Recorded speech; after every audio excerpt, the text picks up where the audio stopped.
Thursday, January 12th, 2012. This is the Panel Pals Comics Podcast. I'm Leo. And I'm Michael. And what have we been up to this week, Michael? Well, I started my new major at college today. Oh, yeah? Yep. I switched from computer science to psychology. You know the best thing about psychology is? What? We get to train a pigeon. Okay, no, why do you get to train a pigeon? I have no idea, but we get to train a pigeon in psychology lab, and it's really exciting.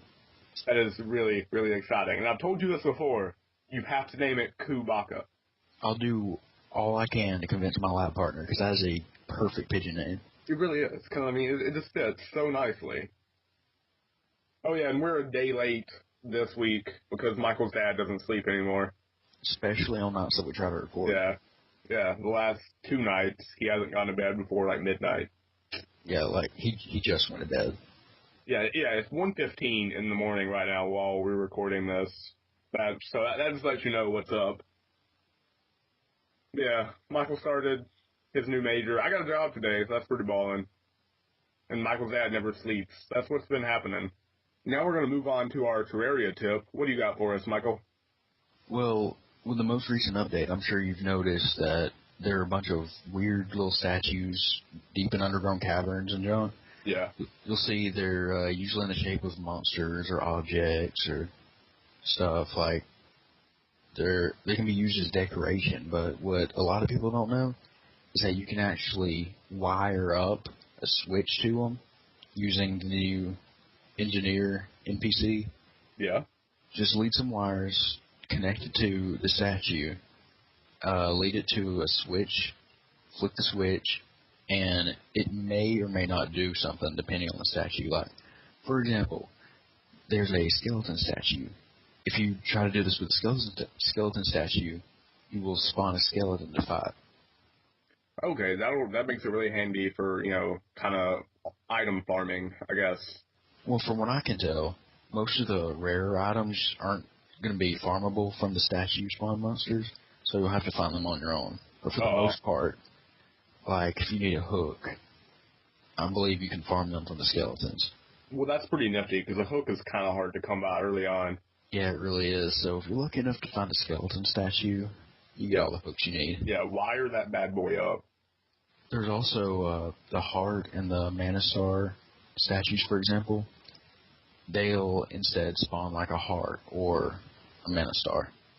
That's kind of crazy. That lets you really, boost your stats if you find one of those. Well, while there's a limit on anything that you spawn using the statues, they can be really helpful in boss fights. Like Okay. If you have enough lined up, you can just flick a switch whenever you need a heart or something. I haven't tried this, but I'm sure it would really come in handy. Yeah, I mean, it sounds like it if you just have even a limited amount of health and mana is really nice. Yeah, and also they just look pretty good. Yeah, you're very aesthetic when it comes to Terraria, that is true. I spent so much time on my house. I know you have, but it's glorious. It really is. But keep in mind that not all the statues spawn things. This may change later on, but for right now, just a few of them. Because there's like a spear statue, and that doesn't do anything, right? No, that'd be great to spawn a spear, though. That would be pretty cool, because you just keep doing it until you get like a really BA spear, and just, have that as your weapon. That'd be pretty cool. That'd be pretty great.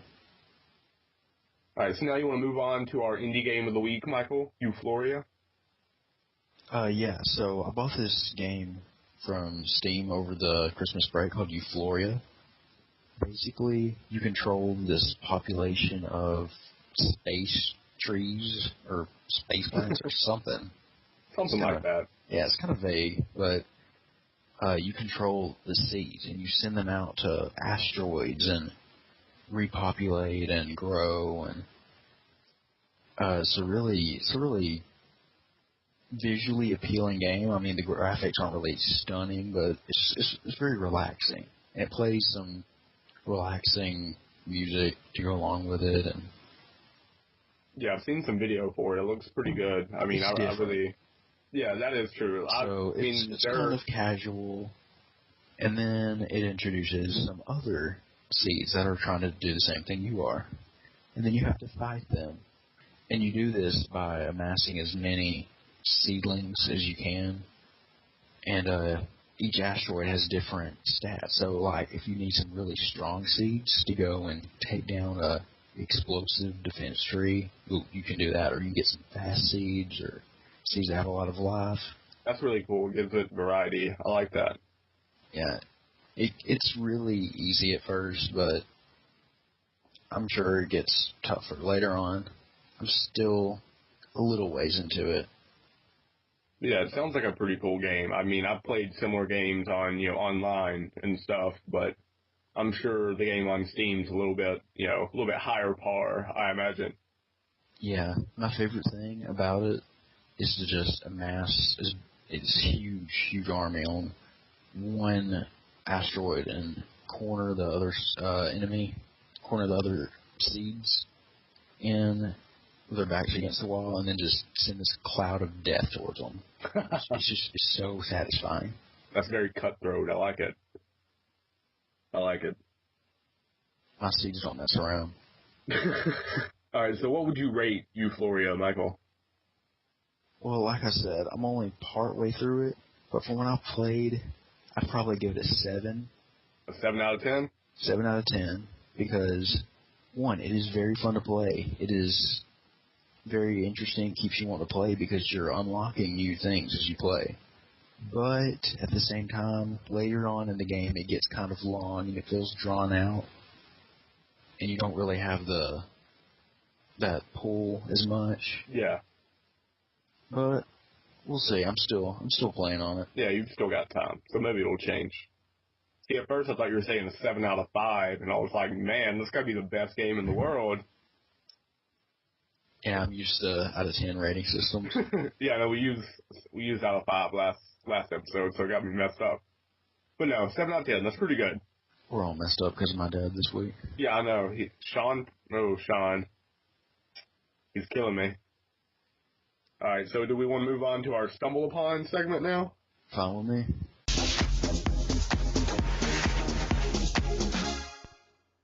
Every day I'm stumbling. All right, so this week, for our first article, we have this week. This is about 2 weeks old, so it's not this week. So about 2 weeks ago, Samoa entirely skipped the day of Friday the 30th. They skipped the entire day. So basically what they were doing is they trade a lot with New Zealand and Australia. So they were moving to the other side of the international date line from the east to the west of it. And so because of that, they went straight from the 28th to the 30th. They skipped a whole day. And, I mean, it's really good for them trade-wise because that gives them, more days to trade with New Zealand and Australia. Mm-hmm. But it was really bad for the businesses on that week because they had to pay all their employees for Friday, even though it never existed. Now, out of all the days of the week, why'd they skip Friday? Why not Monday? I think it's because, it's the end of the trading week and, just kind of gives them a full week the next week. I think that's kind of why they did it. But yeah, you have a good point. Why not Monday? But yeah, so people in Samoa who were born on the 30th just didn't have a birthday this year. Or last year, rather, since it's 2012 now. So, I mean, that kind of sucks for them. It's like they were born on leap day almost. I know a surprising amount of people who were born on leap day. I do too. It's really weird. Like, you would think there wouldn't be so many, but I mean, maybe it's just popular day. Let's see, what's leap day 9 months after? Like May? Maybe not. I don't know. Alright, so our next article, security breached at Russian rocket plant. So basically this young Russian blogger, they went and just kind of walked onto a rocket plant in Russia on 5 different nights. And they took pictures of a bunch of stuff and snuck past the guard dogs and just kind of walked around, They walked around this high-security rocket plant, or what should have been a high-security rocket plant. And so Russia's kind of freaking out about that because they should be. They really should, because no one stopped them at all. Like, how awesome would that be just to walk into a Russian rocket plant, Michael? That's what I was thinking. I was just imagining they're so lucky. They just kind of got to walk around, explore it, didn't even get in trouble for it. Yeah, I mean, I'm sure the police are probably doing something about it now. Well, at first. Yeah. But yeah, it'd just be awesome to walk around a rocket plant. Like, oh. And There's a space rocket. What up? And I don't think they should be punished for it because basically they did their jobs for them. Yeah, that is true. That is kind of true. They did point out some very glaring flaws in security. They're lucky they didn't keep it to themselves and actually made it to where the government could find out about this, because that's kind of dangerous. Yeah, it's really dangerous, actually. Yeah, that's a good point. All right, so for our next article, we have an infographic, and it's if Twitter, Facebook, and Google were the news, what really mattered in 2011? Now, I'm just going to kind of hit some of the high points of this. But according to Twitter, the most important event of the year would be Beyonce revealing her pregnancy. The most important person of the year would be Justin Bieber. But the most popular hashtag was Egypt, so that's good. There's some hope there, just a tiny sliver of hope. So if Facebook were the news, Charlie Sheen would be the most important person. Tiger Blood is the second most important hashtag. Tiger Blood, oh. And if Google were the news, then it'd be Rebecca Black was the most important person of the year. Now, that's kind of ridiculous. I mean, yeah, so it kind of speaks a lot for America, really, that those are the most important people according to all these social networks. And it is not saying nice things. No, I mean, I'm actually surprised that Egypt was up there. I fully expected it to be nothing but Justin Bieber and Beyonce and, Kanye West. No Libya or Osama or nothing.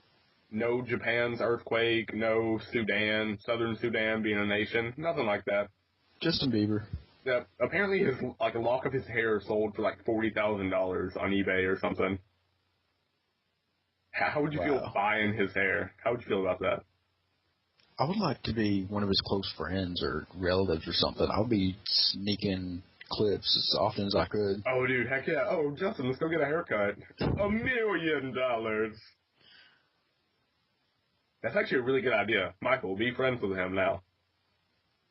Do it. So now we're going to move on to our last article. The United States government debates whether the X-Men are human beings in real life. So basically, it's all about the sale of action figures. And so there's a difference between it's a toy or a doll. So a doll includes anything that represents a human, and a toy includes anything that's not a human. And the taxes for toys and dolls are different.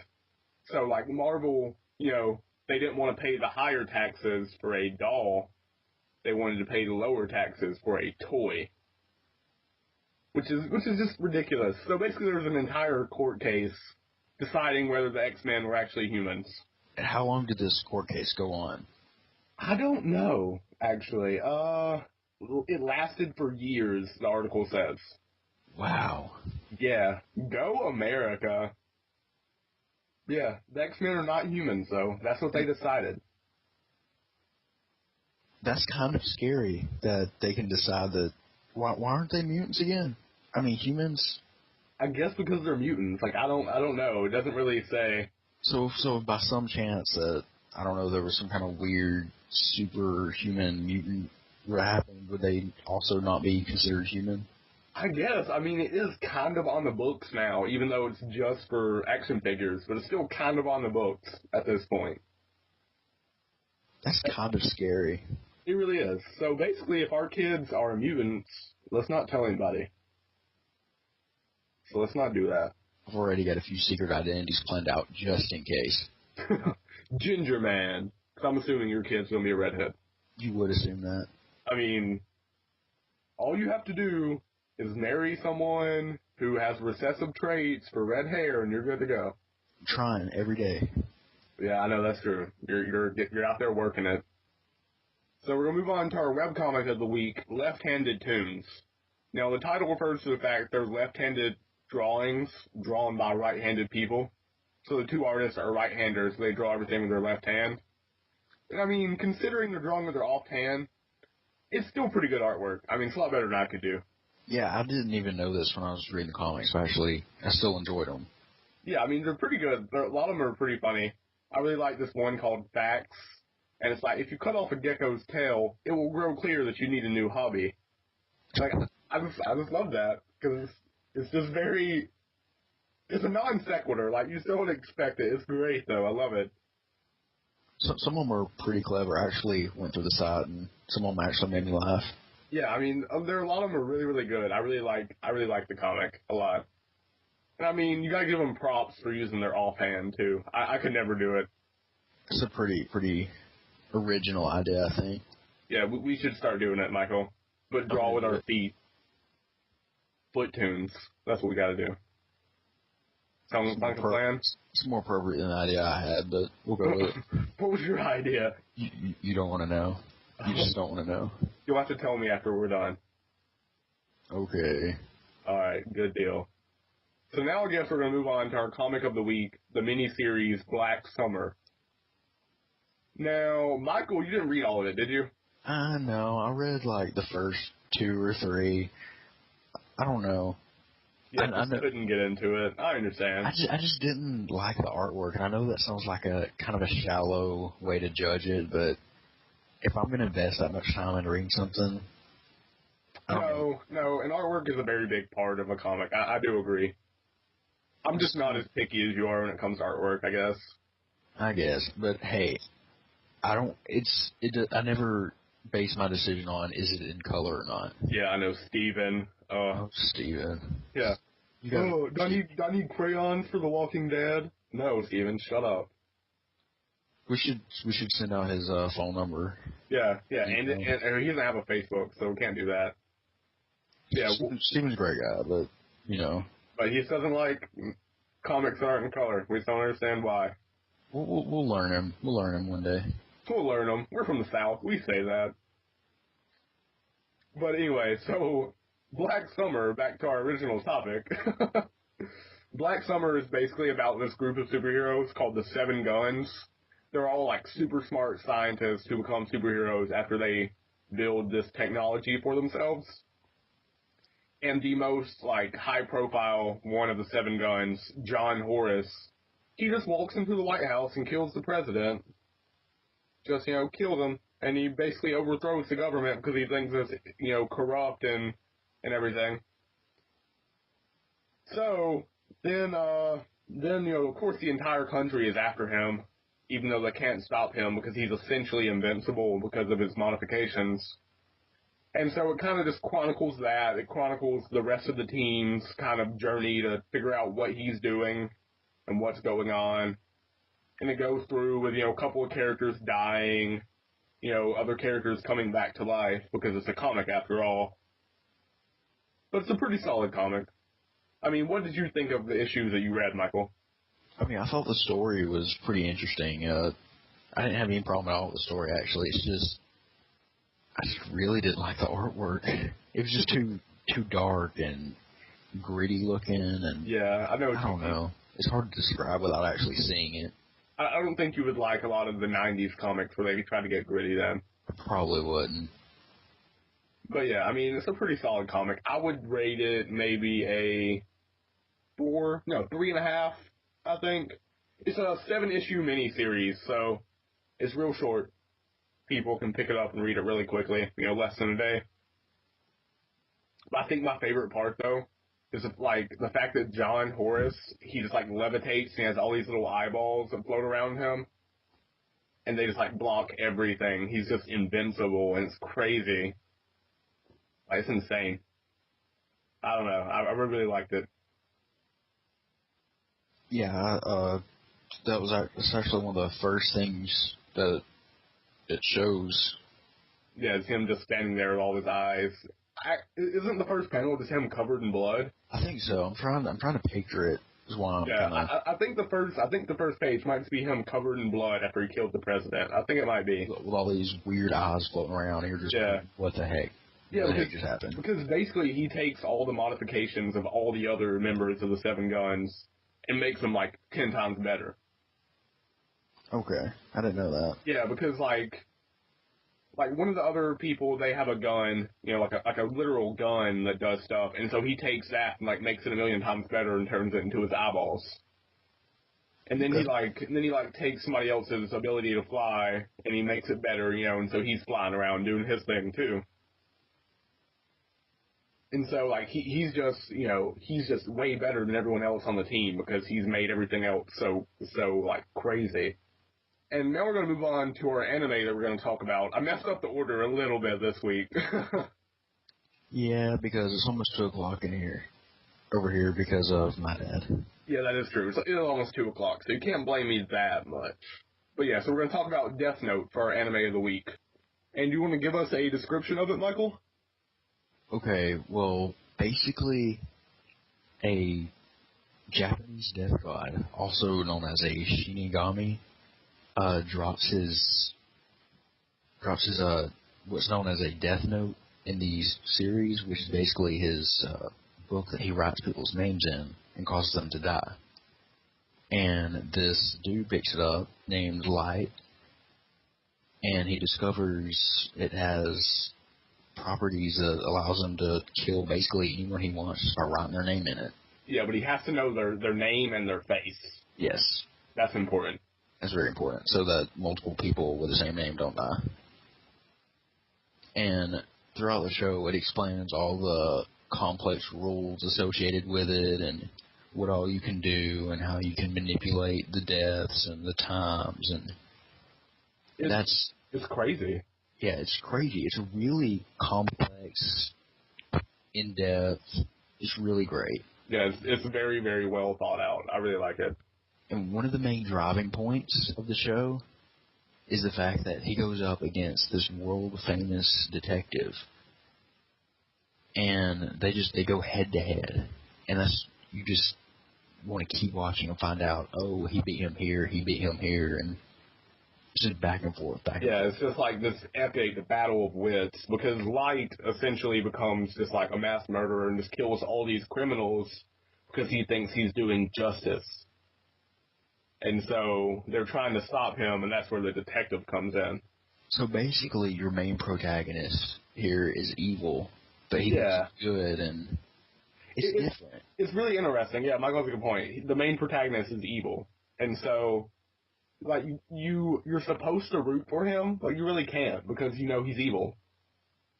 I mean, you're kind of like on his side at first, and then when he does his crazy life, you just kind of back off a little bit, like, okay. Yeah, when he starts killing people indiscriminately, then you're like, okay, maybe Light's a little bit psycho. He's actually a lot of bit psycho. But he's like super smart. Yeah, apparently he's like the top student in Japan or something. Pretty much, like he's always the top on the tests and. Yeah, like Light's insanely smart. He helps the police department like solve crimes apparently. And but it's just nuts. Yeah, and then you got the detective over here, and he's also insanely smart, but he's also like really, really freaking weird. Yeah. He's always eating something too. Like every scene that he's in, he's eating something. But their personalities are so different, but they're so great and well developed. I love the characters in the show. Yeah, it's great. Well, it's great up until episode 25. After episode 25, it's kind of It sucks. Yeah. During episode 25, a very major plot point happens. And after that plot point, it's just downhill from there. And there's another 12 episodes after it happens. So it's another third of the show. But when we rate it, we can't rate it as a whole show. We have to divide it up because it just will not do the whole series justice. Yeah, I mean, it's almost two different shows, really. It really is. Like, episode 1 through 25, that's, like, the first part. And then episodes 26 through 37 are, like, the sequel, basically. That's how I like to think about it. Yeah, they even give you, like, a recap. Yeah, they do. I remember watching that for, like, 5 minutes. I was just like, what the heck's going on? But, yeah, so it's almost two different series. The different parts are so different, so vastly different levels of goodness. So if we were to rate the first part, let's see, I think I'd give it a 9 out of 10. I'm gonna go with like an 8.5. I think it's pretty darn good. It's been a while since I've seen it, but I still remember how much I enjoyed it. Yeah, I saw it recently, and it's really, really good. Like, I'm not too big into anime, but like I marathoned that. Like I was on episode 10, and then I watched like 20 episodes basically. Like it was that good. It kept me that interested. Okay, now what about the second half? What do you rate that? God. The second half, I'd have to give it like a. Well, I can't just flat out give it like a terrible. Yeah, because I mean it had its merits. Just wasn't as good. No, I'd probably give it like a 6.5. Yeah, I'll probably give it like 5.5 maybe. Yeah. Because it's about average, I guess. I mean, it was still an okay show after that point. But after the first 2/3 where it was so good, it just didn't compare. No, not at all. But I mean, overall, it's a pretty solid show. Definitely check it out if you haven't already. But I know a lot of people have. Yeah, it's pretty popular. Yeah, I'd never watched it until like 2 weeks ago, so I was pretty late on that. And I guess that's it for the main show this week. But we wanna say, okay, look, we want to do more prizes, people, but we need interaction first. We love giving things away. Yeah, we're generous people. We're generous by nature, but we need more interaction from other people. So email us panelpalspodcast@gmail. Follow us on Twitter @panelpals. Check out our Tumblr, panelpalspodcast.tumblr.com. I mean, we've got a bunch of different ways to get in contact with us. Heck, if you know me and Michael personally, text us. I don't care.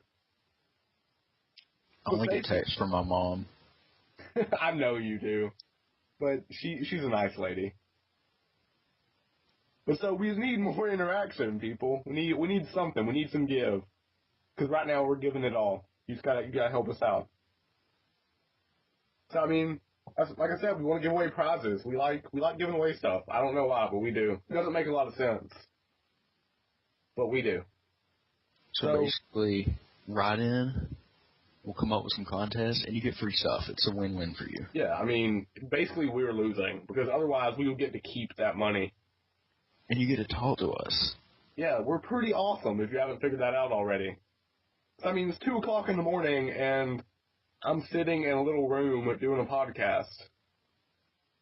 We're pretty awesome if we're doing it, if we're doing it this hardcore. So yeah, email us. Follow us on Twitter. Go to the Tumblr. Do whatever you gotta do. Text me if you have to. If you know me, I don't care. I'll send you a picture of my pigeon if you get in touch with us somewhere. Yeah. Kubaka. Michael will send you a picture of Kubaka. Such a great pigeon name. It really is. I'm glad I came up with it. You definitely have to name your pigeon that. Unless some of our listeners come up with a better name. Yeah. Ooh, contest. Name Michael's pigeon. It's actually not a bad contest idea. Let's do it. We just made this up on the spot. Let's do it. Yeah. All right. Name Michael's pigeon, and you'll get something. We're not sure what yet. Probably a game off of Steam, most likely, I would imagine. Right, Michael? They'll like it, whatever it is. Yeah.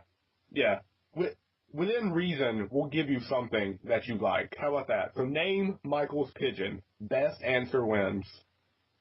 So just email us, people. Come on. That's all my pleas for love for today. That's all I got in me. Is there anything else we want to say, Michael? That's all I can think of. All right, then. I guess that's it for us. Thanks for listening, people. Email us. Get in touch with us. So thanks for listening. Keep listening. I'm Leo. I'm Michael. And that's it for us tonight.